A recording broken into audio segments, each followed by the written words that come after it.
देख रहे हैं न्यूज फॉर नेशन और मैं हूं प्रियदर्शन। बिहार में जातीय गणना की रिपोर्ट आ चुकी है और इसके बाद अब बिहार के मुख्यमंत्री नीतीश कुमार क्या अपने मंत्रिमंडल को बर्खास्त करेंगे? जी हां, ये बातें इसलिए क्योंकि बिहार के मुख्यमंत्री नीतीश कुमार को मंत्रिमंडल बर्खास्त करने का सुझाव किसी और ने नहीं बल्कि एक दौर में उनके विश्वस्त रहे और उनके खासम खास माने जाने वाले नेताओं में एक रहे जीतन राम मांझी ने दी है, जो बिहार के पूर्व मुख्यमंत्री भी रह चुके हैं। दरअसल बिहार में जातीय गणना की रिपोर्ट सामने आने के बाद अब एक नारा जोर शोर से चल रहा है कि जिसकी जितनी संख्या भारी उसकी उतनी हिस्सेदारी। तो इन्हीं नारों को लेकर के अब जीतन राम मांझी ने नीतीश कुमार को एक सुझाव दिया है और उनसे मांग की है कि वे अपने मंत्रिमंडल को बर्खास्त कर दें और मंत्रिमंडल बर्खास्त करके जिस जाति की जितनी संख्या है उस जाति को उसी अनुरूप मंत्रिमंडल में जगह मिले। और इससे नीतीश कुमार अपने जो जातीय गणना कराने के बाद ये अलग अलग तरीके की बातें की जा रही हैं उसमें भी नीतीश नज़ीर पेश कर सकते हैं कि वे तमाम बेहतर जातियों को प्रतिनिधित्व दे रहे हैं जिनकी जितनी ज़्यादा संख्या है।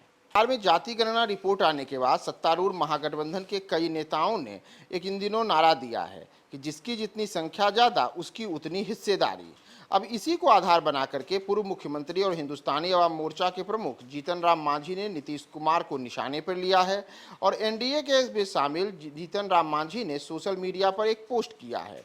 इसमें उन्होंने लिखा है, जिसकी जितनी संख्या भारी मिले उसको उतनी हिस्सेदारी के तर्ज पर मैं मुख्यमंत्री नीतीश कुमार जी से आग्रह करता हूं कि राज्य मंत्रिमंडल को बर्खास्त कर संख्या आधारित मंत्रिपरिषद का गठन करें, जिससे समाज में हर तबके को प्रतिनिधित्व का मौका मिल जाए।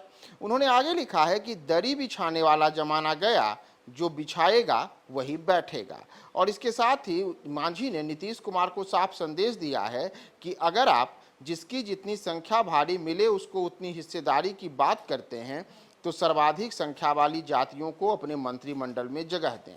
दरअसल बिहार में जो जातीय गणना की रिपोर्ट आई है उसमें अत्यंत पिछड़ा वर्ग की आबादी मौजूदा समय में 36.01% बताई गई है। वहीं पिछड़ा वर्ग की आबादी 27.2112% है। वहीं अनुसूचित जाति यानी कि दलित, जिस जाति से जीतन राम मांझी आते हैं, उसकी आबादी मौजूदा समय में 19.65% है। वहीं अनुसूचित जाति की जनजाति की आबादी 1.68% है, जबकि अनारक्षित यानी कि सवर्ण वर्ग की आबादी इस जातीय सर्वेक्षण में 15.52% बताई गई है।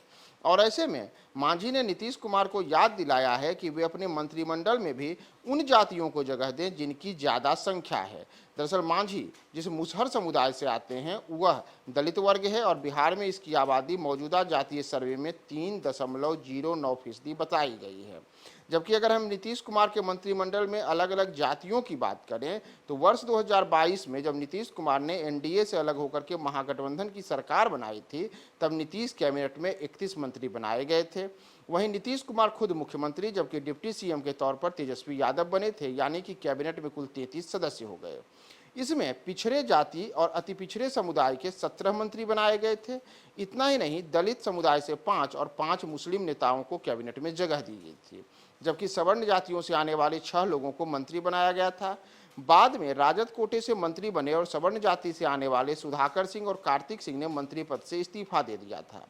वहीं जीतन राम मांझी के बेटे संतोष सुमन ने भी जब हिंदुस्तानी अवाम मोर्चा महागठबंधन से अलग होकर के एनडीए में शामिल हो गया तो उन्होंने भी मंत्रिमंडल से बाहर होने का निर्णय लिया और उनकी जगह नीतीश कुमार ने बाद में मुसहर जाति से आने वाले ही रत्नेश सदा को मंत्री बना करके दलित समुदाय की जो रिक्ति हुई थी उस रिक्ति को भर दिया। लेकिन जो सवर्ण समुदाय से सुधाकर सिंह और कार्तिक सिंह ने इस्तीफा दिया था वह रिक्ति अभी तक बरकरार है।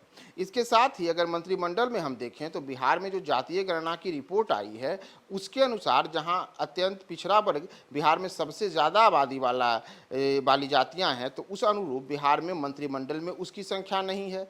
इतना ही नहीं, अगर हम दलितों और मुसलमानों की बात करें तो दलितों और मुसलमानों की भी संख्या जिस अनुरूप में जाति में है उस अनुरूप में उनको कैबिनेट में जगह नहीं मिली है।